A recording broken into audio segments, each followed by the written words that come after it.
on live. Yep, they can hear you. Can they? Everybody. Hello. Hi, good afternoon.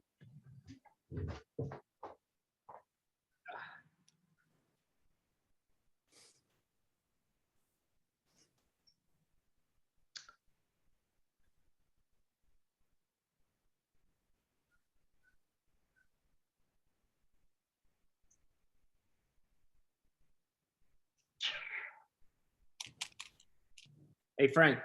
Yes, sir. Jeff thought he might be a little bit late. So is Dot on the meeting, going to be on the meeting today? I just talked to her this morning, but we didn't really talk about whether she was going to jump on. Okay. He thought he'd do his best to get on it too, but I don't know. Well, we still have a quorum with just the two of us. Yeah, we're okay. Hi, Maggie. Hi.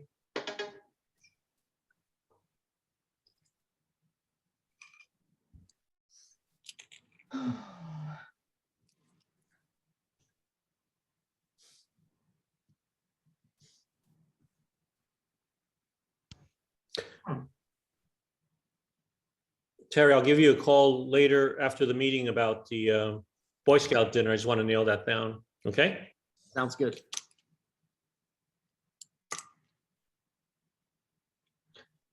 Frank, what time is the finance meeting on Friday? Do you know? 9 o'clock, I think, Maggie. I just Oh, it's received- 9? Okay. Is that right, Frank? I don't even, yeah, it's 9 o'clock. Okay. It's good news. Yay.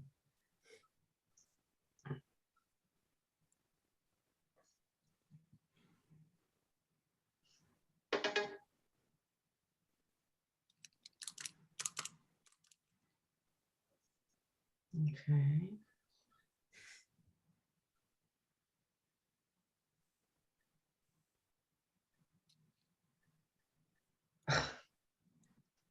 Why won't it do that? Do it later.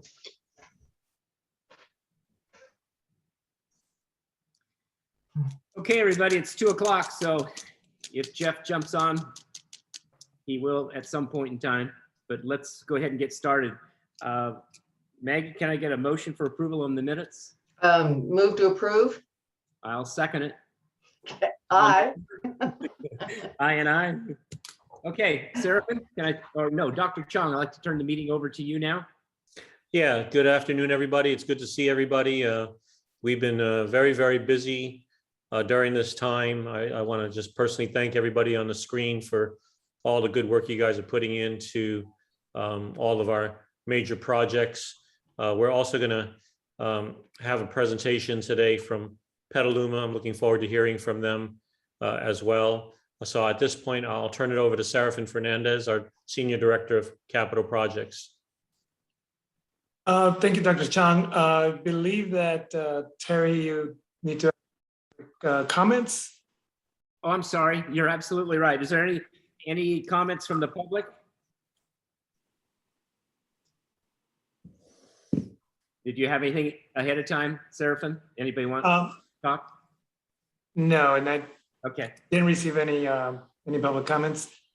So the next item on the agenda is actually our presentations from Petaluma. So I will turn it over to Matthew Long. Well, thanks so much. Yeah, we're excited to bring you a couple projects that we have on our list.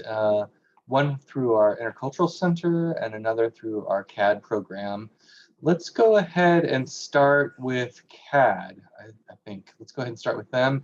So I actually will turn it over to Tara Jacobson, who has been leading this project that we are hopefully moving forward with. Let's go ahead and go to Tara. Hello, everyone. Thanks for having us here to describe this project. So for those of you that aren't familiar with the Petaluma campus, we have sort of a fitness center there. There's a small weight room and a larger multi-purpose room.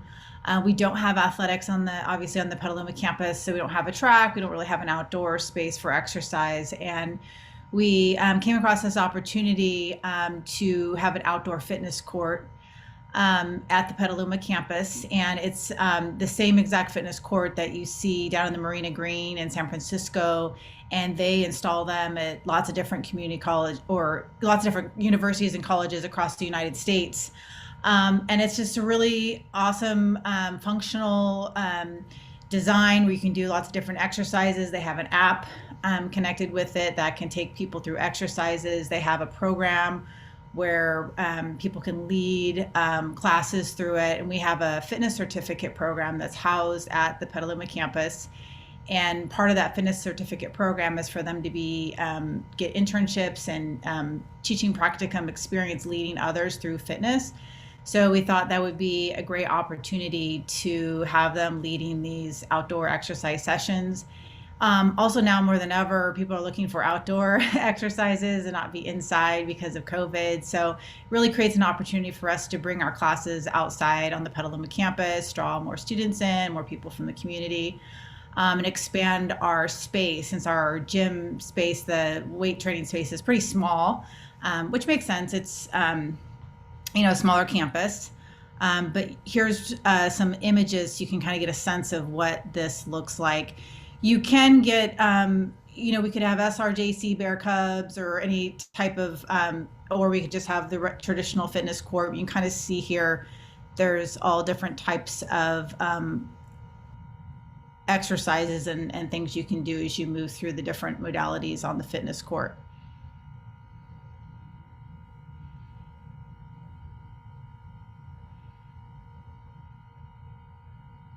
Tara, I had a question. Yeah. So I love that idea. I've been on the marina and other places that have similar. My question is, what is the liability of the public, during off hours when there's no supervision? People, of course, naturally, I don't want to close it off to the community. We're very community minded. Right. Yeah. Things can have slip and falls and people can break things, if they're not under supervision. And I'm just worried about the liability. And is there a plan or what do they do around that when people aren't around and there's no supervision? Right. Completely understandable. That would probably be my first concern as well, having sort of a draw, kind of like a park area. I would assume it's very similar to a community park or our track that we have at the people going up and down the bleachers and things like that on campus, on the Santa Rosa campus. So they're pretty responsive, so I can talk to them about how other colleges have handled the liability issues involved with having it on their college campuses, and I can bring that back to the committee. Thank you. Sure. Do you want to talk about how it's incorporated with your program a little bit, your academic program? Yeah, so the fitness certificate program, the students they kind of an either or. We either place them in internships in community fitness centers, or they can be a teaching assistant for any of our classes. So they're usually teaching assistant for body conditioning or weight training.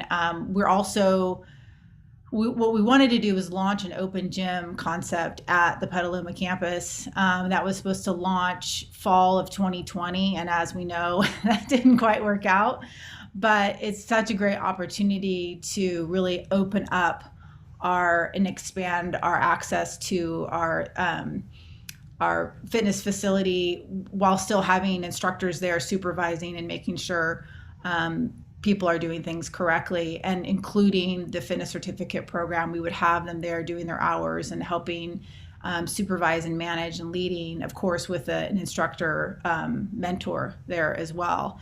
So we hope to have this, once we are able to open the open gym concept where students enroll in a class and they're able to log their participation hours anytime the fitness center is open, we can also expand that into the open gym area or the fitness court area with the students, fitness certificate students learning how to become personal trainers and group fitness instructors. Tara, where are you proposing to put it exactly? There's two locations that we've thought about. So on the Petaluma campus near the fitness center, there's sort of a grassy area between the parking lot and the fitness center, and it kind of looks out onto the mountainous area, Sonoma Mountain area and the trail. And there's another large grassy area between the library and the fitness center. And Right. I made a little map here. This is my Ah. little work. You see the little X Right. to the right there. That 800 is physical fitness building, parking lot, and then the other grassy area. Okay, cool. And how much does this cost? I don't have the numbers. I think it's 140,000. Mhm. We And have- if, We've secured funding for it Yeah, already. we've got funding. oh, you do? Okay. Yeah. That's awesome. Yeah. No. Tara applied for a grant. And so that's partly why we're bringing it to you here. We have a timeline of sending a confirmation of our funding by October 15th. And so we wanted to get approval from the board facilities committee first before we made any commitments. In one of those locations, isn't that where they dig up the bones and have the forensic stuff? Yes, but now she has her own classroom in the new So science that's class. not a Yeah, conflict. that moved Okay. over into the new science Okay. area. Yeah. We're walking the site with Samita to kind of set that down in stone where we're going to put it. What's not to like? I know, it's pretty great. Maggie, I'll make an appointment to see you out there at 9 a.m., okay? Well, I was wondering if Annie, my instructor, I go to the older adults class in the fitness center, if Annie could use it. Absolutely. You know Absolutely. Annie, I Tara. love that class. That is Yeah. my favorite when it's there. Yeah. Mhm. Now, I support this concept. I think given this is the post-COVID, hopefully post, right now we're still in the middle of it. But when you think about how the world's changed and how fitness and the need for fitness continues to grow in our community, I think Tara and her staff have done a wonderful job in terms of staying up with the cutting edge, not the bleeding edge. And really, she always does her homework, so she doesn't bring projects and initiatives to us unless they've been fully vetted. So I support moving forward with this project. I do want to get the answer about the liability because I don't think anybody wants to not look at all the different possibilities of things that might or can go wrong. Let's get ahead of that. And then otherwise, I think it's a well worthwhile project. And I plan on hopefully using that one day. Yeah, I'll definitely get in touch with them right after I get out of this meeting and bring that information forward. Matt and Tara, are you looking for a motion for approval? That would be great, yes. Right. Maggie or Jeff, would you like a motion? Yeah, I'll move for approval to move forward with this. Okay, is there a second? Second, Okay, all in favor? aye. Aye. Aye. Okay, you got approved. Thank you, everyone. I appreciate Thank it. you. Have a great day. Thanks for being here. All right, let's move on to project number 2. For this, I will introduce Dr. Amanda Morrison, who is our Intercultural Center Coordinator of our house. And we have an exciting proposal we've been thinking about for a couple of years now, but we're trying to make it come to happen. So Amanda, I don't know if you want to share. Let's see if you have access to share. Yeah, that makes sense. Let me try.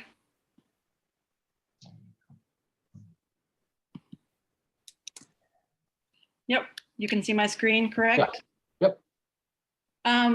So the proposal is, thank you for having us, and there's obviously some exciting things going on at all campuses.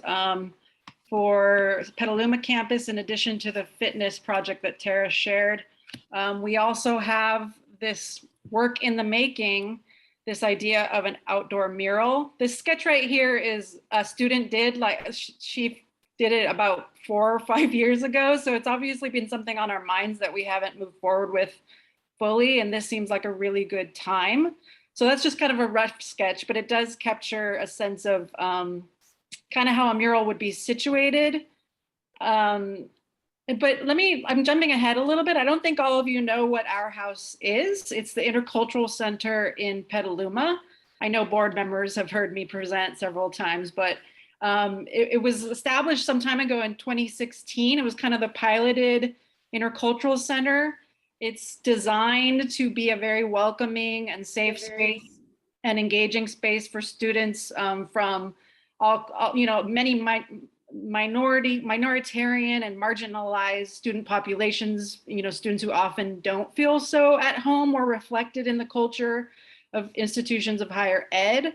we've been really successful in kind of taking an intersectional approach where a lot of our programming, guest speakers, workshops, cultural events really speak to students who are BIPOC, students of color, first gen students, lower income students, LGBTQ, queer identified students have very much found a home. The Queer Student Union Club is based in our house. It's also a hub for services, some equity programs that are geared towards vulnerable populations that at Petaluma campus don't have a standalone space. So our house is the space, is the kind of umbrella space for those services. That includes EOPS, that includes the program for current and former foster youth. It includes CalWorks, helping students navigate, parenting students navigate government aid systems, as well as 10,000 Degrees, our nonprofit partner who helps so much with the business handling and navigating bureaucracies of school for first gen students. So they're all posted up there. So the idea is to bring something vibrant and indicative and reflective and signaling of the vibrancy within the center and the student culture within the center. So we would like to create an outdoor mural. The Santa Rosa Intercultural Center just completed its indoor mural. And so we're kind of following some of their lead on, you know, the sort of process and timeline and the vetting. But we're in the very initial stages and we need to explore and propose this idea of an outdoor mural on John Jacobs Hall. This is a photo of the outside. That's on the lower left is the front door to our house. And you can see it's kind of bland. It's a stucco building for those of you who aren't familiar with it. And the idea is to maybe do something pretty large in scale, about 30 feet by 30 feet approximately, that could extend, where the imagery could extend up into the second story. There's that art classroom with the bank of windows and the bump out. The idea is we could incorporate that multi-dimensionality and have imagery and color and subject matter kind of floating around it. We haven't yet done any kind of call proposals. Wanted to start here to begin with and see and explore this as a viable project. I'm trying to think if there's anything else. Hopefully another voice you could hear to kind of share this vision is Elizabeth Cole. She's here. I'll introduce her. She's a new SGA student leader, Petaluma based. She started out as VP of Petaluma Student Life, but has shifted to clubs, but is really going to be involved with this new cadre of student leaders in making Petaluma, on the map in new ways. The other little plug I wanted to say quickly is the beautiful new student center and the beautiful new science classrooms and all of that, interactive space is drawing its own footprint. So we want to make sure like footpaths and footprints and awareness of all that Petaluma has to offer is kind of visually represented. So for our house, the mural would really help with that, help so that it's not a sense of competing, but all spaces are vibrant and open. So Elizabeth, you wanna say a few words? Yes, I would love to. I'm sorry, I'm going through a tunnel right now. That's why the lighting isn't perfect. Hi, everybody. Nice to see some familiar faces again. As a student of the Petaluma campus, as well as being the vice president of clubs, I think that this mural is very important.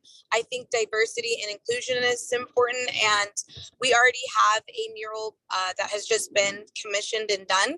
I think that Petaluma campus should have the same respect to that. There's a lot of students who go to that center. I definitely think with the new student center, having the new mural would be awesome. And then it's also a great place where you can say, hey, let's meet by the mural. And I'm not sure, just as a student, I definitely think we need more art, just more art on the Petaluma campus in general. And this is definitely a good start to that. As a student, again, I think it's an amazing idea. As soon as I heard it, I was like, yes, let's do this. I'm 100% for it. And I'm pretty sure that most of the 7,000 to 8,000 students we have on the Petaluma campus are here for it too, and would love to see something besides just the brown stucco wall. Mhm. And that's what I have to say for that. Thank you for your time. I think this is a great idea, but I just have a few questions. I even like all the public art and the way to the Oakland Airport along the freeway. But Amanda, when you said proposals, are we talking student proposals or professional proposals? How does it induce? How does that work? We're talking more professional. I mean, we have a wealth of talented mural and public art artists up here in Sonoma County. I mean, there's a whole tradition in San Francisco, and Oakland is covered with murals that are amazing. But there's been a real flourishing of mural art here in Santa Rosa, Petaluma as well. If you look, so Sonoma County, if you look around, you'll see all kinds of new murals done by, and as someone who's a little bit plugged into that scene, I can tell that they're really diverse, racially, ethnically diverse in terms of backgrounds, who these artists are. So I feel like we'll put the call out to the community. And I imagine some, somewhat established young artists will pitch back. We're not going to ask for an elaborate design proposal where the artist has to come up with a rendering or sketch. We're actually just going to the idea is to just ask for a short narrative proposal plus a link to their portfolio online, and they can kind of make the case why they'd be good to kind of mirror the culture and diversity of our house, Petaluma campus, SRJC. And Maggie, then, go ahead. I would just say the decision-making body would be include students. Yes. So, well, Elizabeth has taken this as a kind of passion project. So the idea is a kind of a small kind of vetting committee, perhaps myself, Elizabeth, maybe Michelle or Matthew, maybe someone from Petaluma leadership, but it would be, staff, administrator, and student. We originally talked about commissioning, but Amanda and I talked about it. It would be just great to have folks propose to get to know the campus more, to consider various options, and have it as an open process. So we've decided to go that route. I know some of the some of the kind of up and coming mural artists here in Sonoma County are alum of SRJC. I wonder if that might emerge where an alum might wind up proposing and maybe even doing the mural, which would be a beautiful fit. It's definitely possible. Well, Maria de Los Angeles has been commissioned to do the mural at the conference room, I believe, of the new foundation center. And I know that there are other, like Amanda said, other alumni who are artists and muralists. And I think the way Maria did it for the town of Glen Ellen was really the way we should approach it. Is that she took a lot of time to look at the history of Glen Ellen, the people who have made contributions to it. And I would hope that in the RFP that you send out, the request for proposal to the prospective artists, that they would take the time to talk to various constituent groups, various affinity groups, LGBTQ, Asian, Pacific Islander, African American, Latino, the whole rainbow, if you will, of SRJC, so that whatever the mural incorporates, that it'll be in the spirit of inclusiveness and what we try to push for at the Multicultural Center that you've led, Amanda. So art could be controversial too. So I think as the president, I would hope that the board and the board facilities committee would have some input, in terms of vetting whatever comes out, and not for censorship, but also to make sure that it's in line with the spirit of the college as well. So I think more hands on it, more opinions, the better, and then you get more buy-in. So that's just my 5 cents, but I really appreciate you bringing it to us. And I agree with you. I was at Petaluma campus this morning, and there's some amazing new projects going on there, and I think this could add to that if done right. Yeah. You talked on great words too. And what we'd like today would be kind of your endorsement of the project, and then we can certainly bring back the the process of selection and the final design to you all. So happy to do that as well.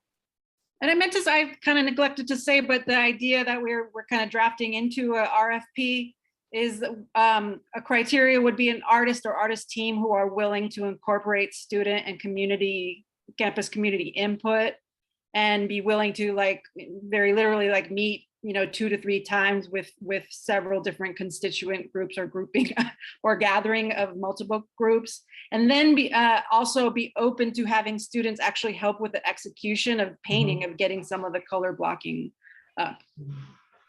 Very cool. This fits really well into our plan for the campus. We're competing with ourselves and our online offerings, and there needs to be a reason for people to come to campus. And we think it's about an experience that they have at this campus. And so everything we're doing is experiential for students.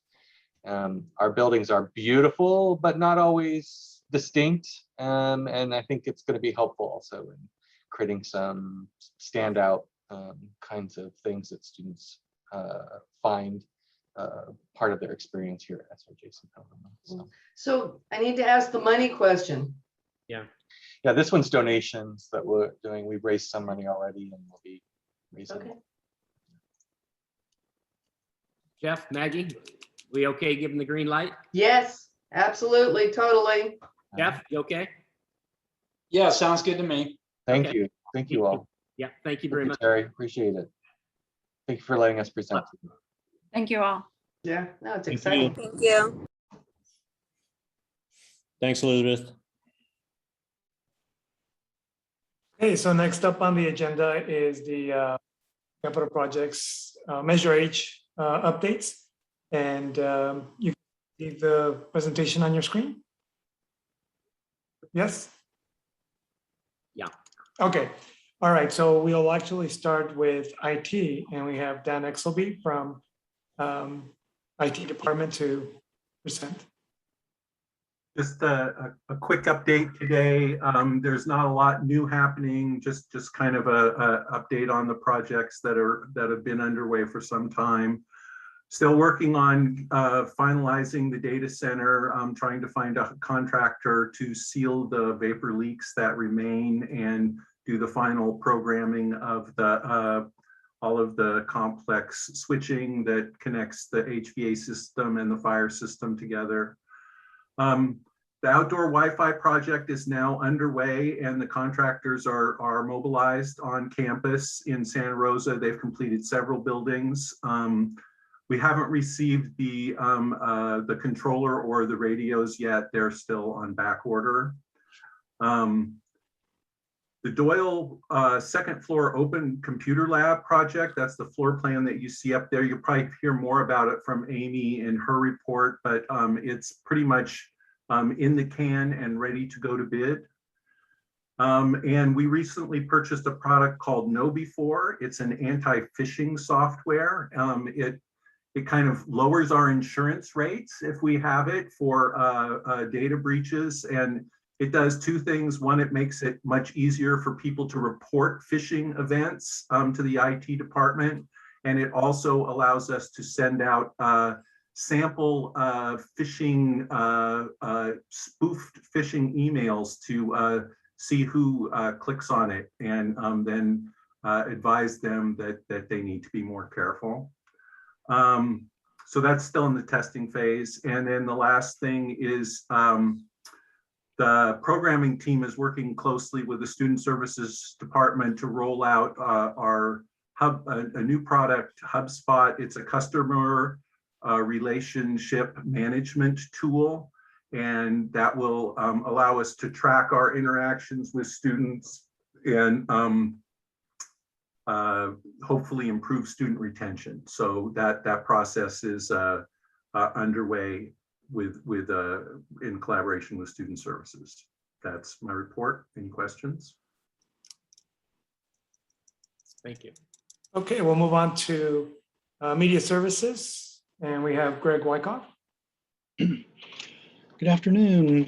We haven't given an update in a while, but actually once we were back on site after working remote, we had a lot of projects in progress, but none completed. So that's why it's been a little bit of time since we've done a report here. We've also been working on restructuring the Media Services Department due to staffing changes, centralizing services, and working through how to move our Petaluma operations from the Mahoney Library in order to repurpose that space for tutorial services. So it's been a real busy summer, but some of the things that we have completed, is a large media refresh project in Baker Hall, 11 classrooms, and then the anatomy, a new high resolution video system for the anatomy lab. 3 classrooms in Lunabus Hall. And you can see the difference in Lunabus here in the before and after pictures. Before that space was redone, it was a dark, dingy, very unappealing classroom, and now it's a much more conducive for learning, nice and bright and clean. And I want to give a big shout out to Daniel Mendez Cisneros for absolutely doing magic. He actually took that space from what you see in the before picture to what you see in the after picture. That was all done in 1 week. So that was quite miraculous that he was able to pull that off. And also a big thank you to Hank Langford for on arguably the busiest day of the year, the Friday right before the start of the semester. He loaned us his district vehicle to move those big 90-inch monitors since they wouldn't fit in our van. So a lot of help on that project, but it came together quickly and was a huge improvement for that program. We also upgraded some rooms in Lark and Emeritus, and then we're working on Newman Auditorium. That project got stalled due to some outside dependencies getting behind schedule. So we did a temporary workaround. We installed a high output, high resolution, ultra short throw projector in the proscenium of Newman, and just greatly improved the image quality. And also did a kind of temporary AV system that's working really well for the faculty. So we're looking forward to completing that project.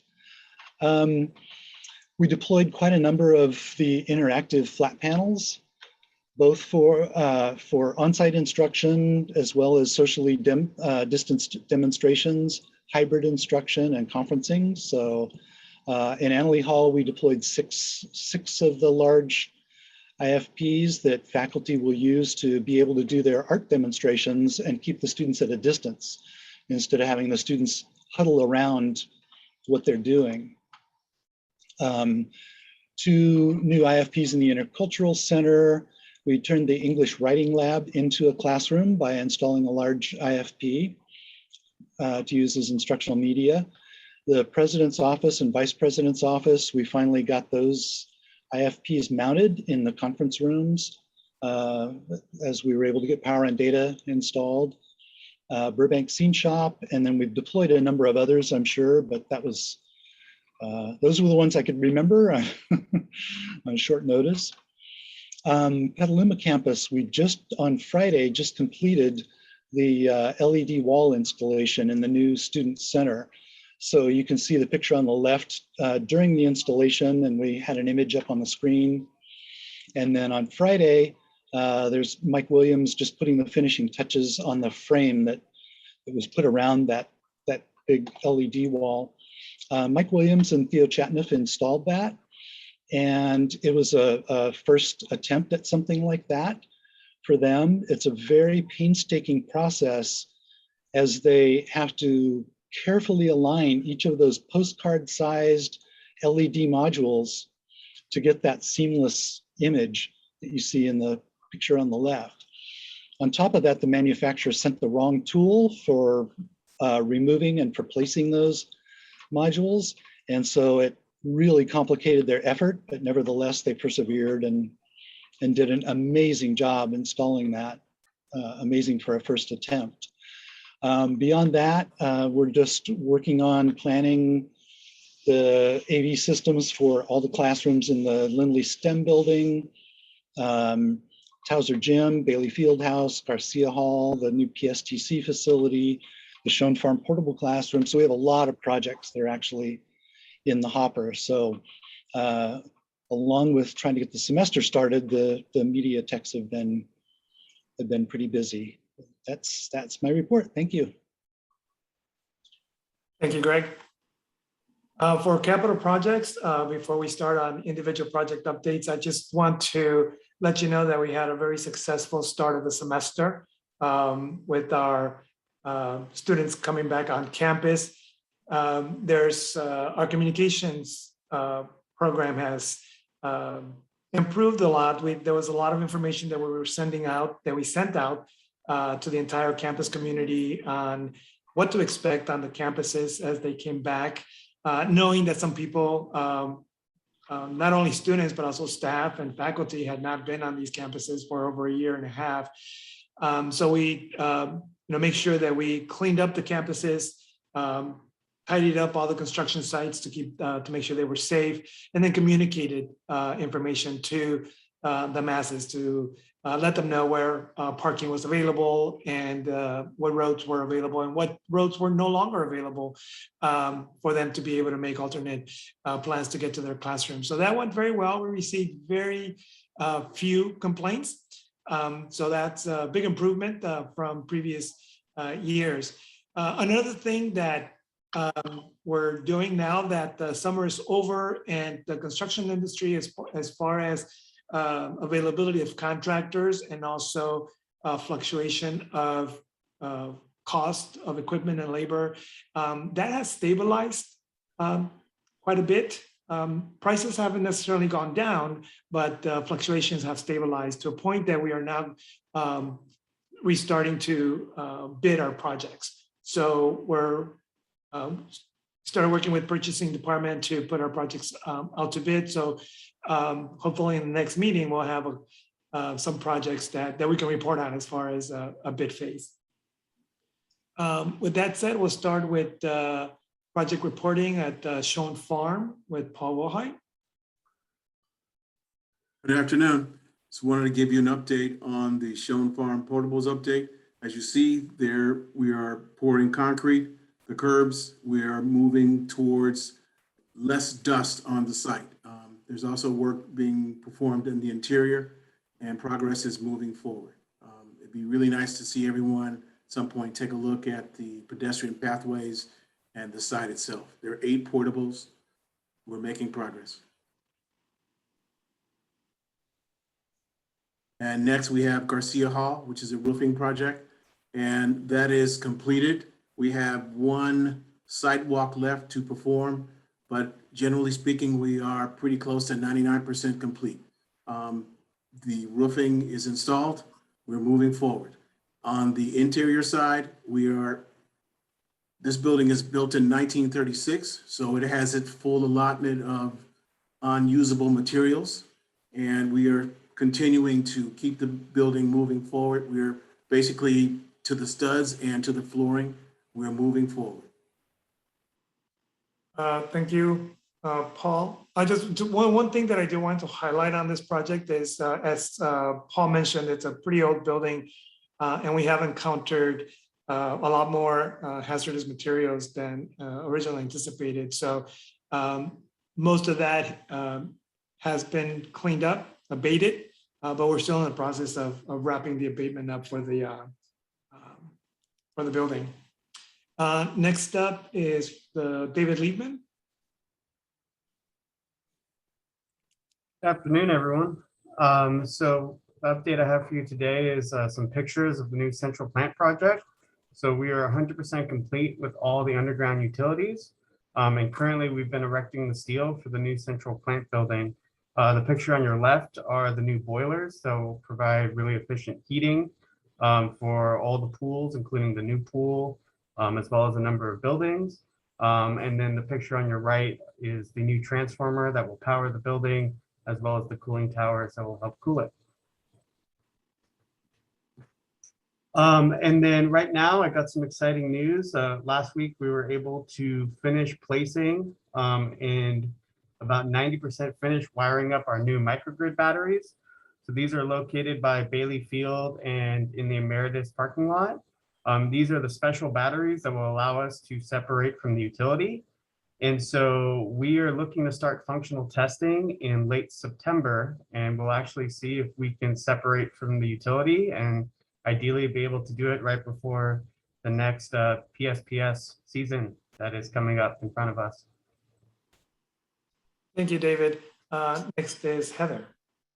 Hi, good afternoon, everyone. We're moving forward on the field. You can see the turf has been placed for the baseball, and we've actually made pretty good headway on the softball field as well, and are putting in infill.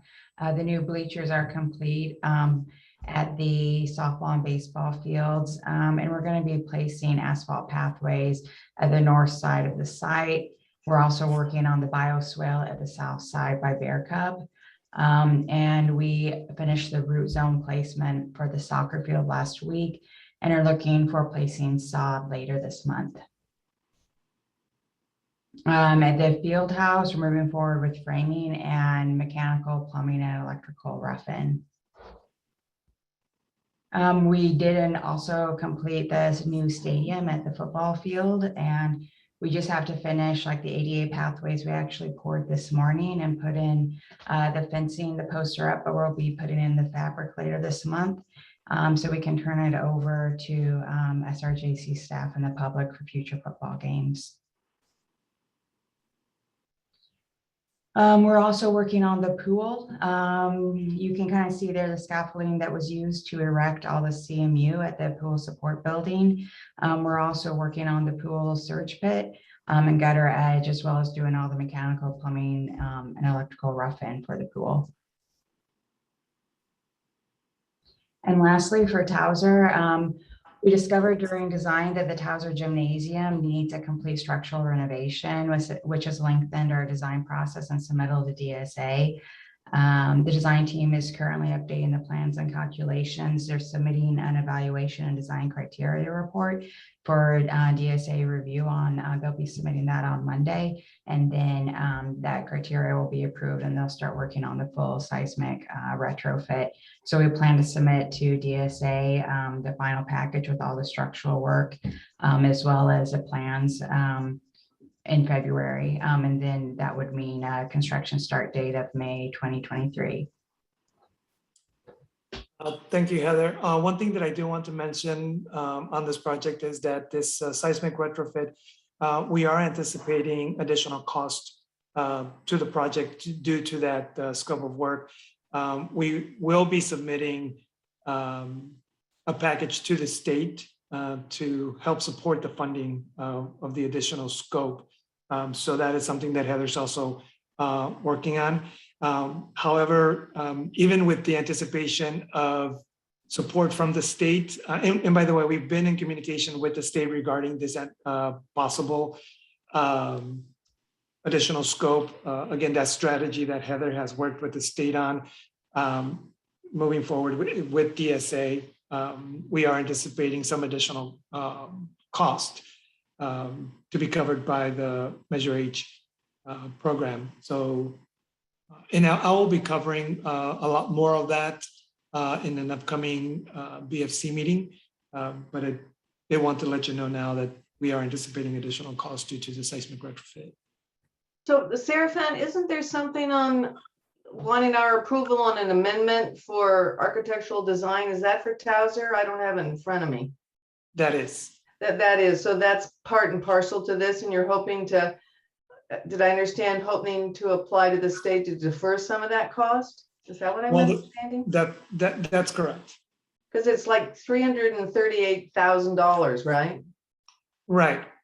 So that's the amendment for the design team to do the, first of all, the survey, the seismic review of the building, and then the design, following up with the design. I'll talk a little bit more about the item. It does include other elements besides the seismic retrofit. Okay. That's a great question. Thank you. Next, we'll move on to Rhonda. Afternoon. We're moving ahead at the STEM building. I was going to do the first pour in area A footings this week, and then area B next week. They've gotten in the conduits for underground electrical, and in a couple of weeks, they're going to start plumbing underground. Over on the Scholars Drive side, they poured the sidewalks this last weekend, and they're planning to pave later this week, do a punch walk and striping, and then within a couple of weeks, we'll have much more parking and a roundabout, as well as open sidewalks. Thank you, Rhonda. Amy. Good afternoon. The Baker Hall AV refresh project, as Greg reported, went very well. And I really wanted to thank the IT department and staff that helped, and media services getting that literally, as Greg said, ready the day before classes opened. On the Baker Hall lab project, where the wall framing is complete and we are in the interior starting on the finishes, the structural steel placement is in progress for the canopies, and the new cedar benches and metal wall signs will begin sometime in the middle of October. The project is scheduled to be complete in December. Bertolini Health Services tenant improvement is moving along well. As you can see, we've stocked the drywall and it's being hung. It's in progress this week. It will be followed by the finishes again, and then the final stages for the plumbing and electrical. And the move is scheduled tentatively for mid-December as well.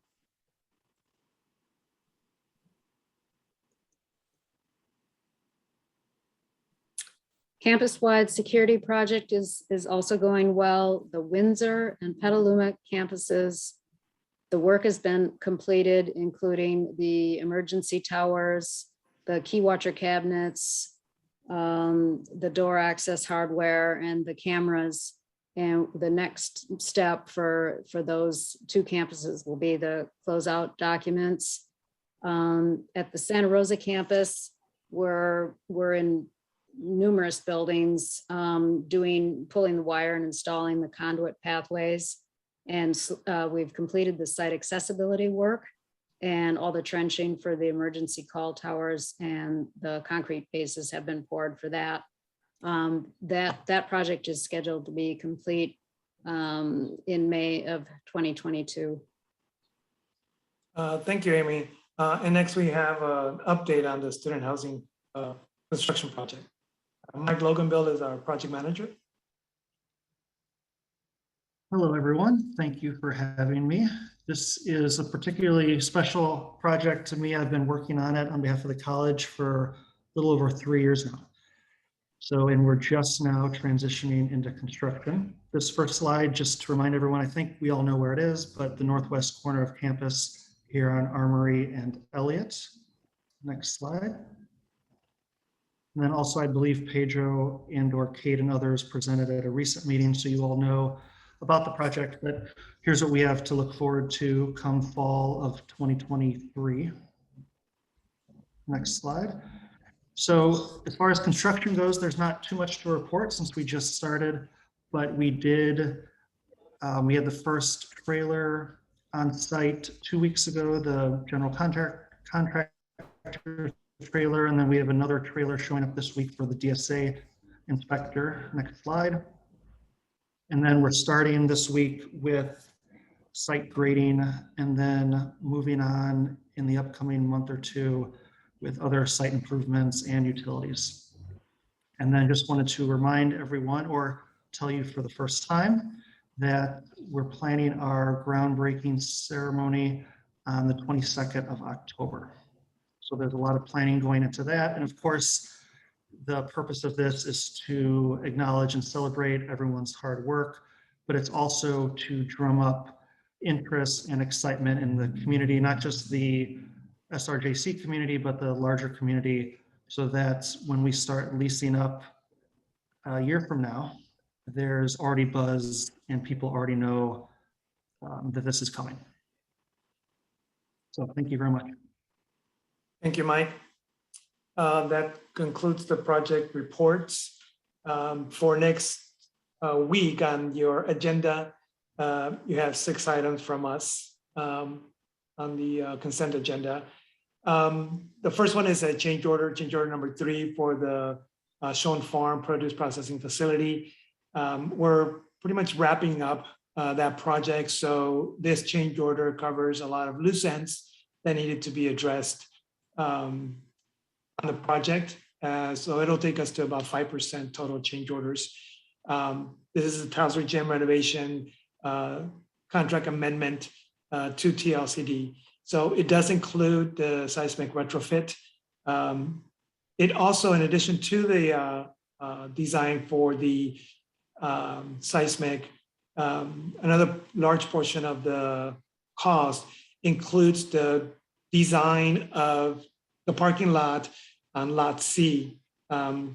So that's an area that was not included in any other project before. So we went ahead and included the design of that in this phase of the design so that we can be ready and move forward as soon as that Towser project is complete.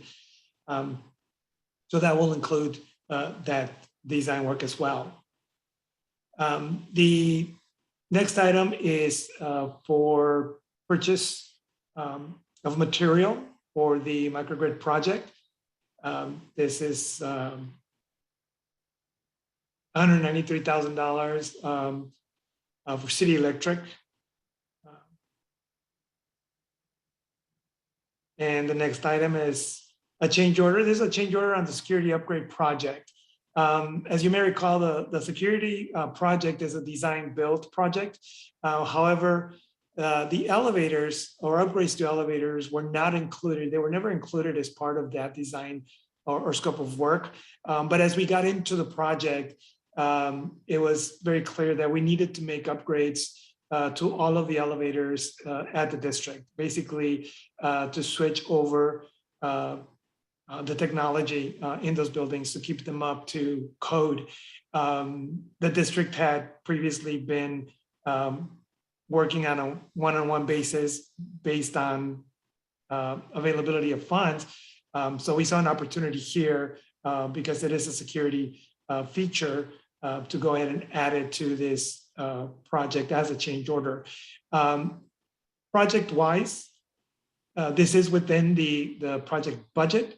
And it'll take our construction contract to 5.54 total and change orders. The next item is a small change order for Schoen Farm Ag Portables. Even though it's a small number, there's quite a bit of scope that is included in this change order. Again, it includes the deduction of several items with the add of a few others. But again, this is work that we're having to do or changes that we're having to make based on adjustments that we're making to the buildings and the site, being that either utilities were not there or accommodations that we have to make to the facility in order to accommodate the lab or the classroom instruction that will be taking place in those specific rooms. So this change order is our second change order, but it'll take us to 2.68 total change order percentage. And then the last item will be the final change order for this project. Again, the city required us to remove a couple of valve boxes on the sidewalks and to fill those sidewalks in with concrete. And so this work will pretty much bring this project to completion and get us a sign off on the permit from the city. And then have the city issue the new permit to the student housing project for their offsite work in that same area. So again, this will be the final change order on this project, and it'll bring us to a total of 6% of change orders for the entire project. that concludes the items and the reports. So if you have any questions, I'm ready for you.